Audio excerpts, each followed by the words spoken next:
சுத்தமாக முடியல. விஜயனோட divorce news பார்த்ததுலேருந்து 2 நாளாக என்ன பேசுறது என்ன பண்ணுறதுன்னு சுத்தமாக புரியல.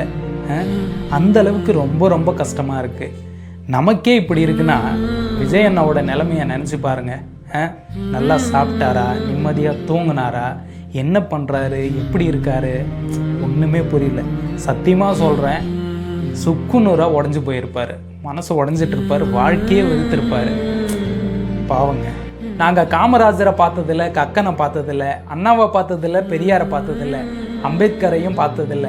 ஆனால் இவங்க எல்லாரோடைய முகத்தையும் ஒரே ஒரு முகம் விஜய் அண்ணாவோட முகத்தில் பார்த்தோம். ஆனால் இப்போ அவரே நொறுங்கி போயிருக்காரு.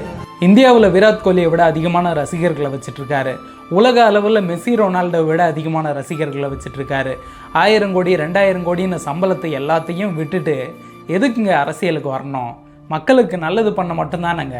அவரை போய் நோகடிக்கிறீங்களே.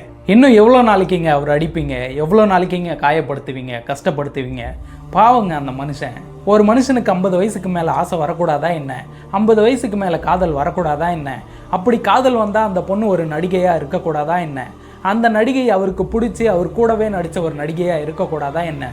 என்னங்க கொடுமை இதெல்லாம்? விஜய் கள்ளக்காதல் பண்ணுறாருன்னு நீங்கள் விமர்சனம் பண்ணுறீங்கன்னா சேர்த்த வாரி உங்கள் மேலே நீங்களே போட்டுக்கிறீங்கன்னு அர்த்தம். அவரும் மனுஷன்தாங்க, அவருக்கும் மனசு இருக்குது.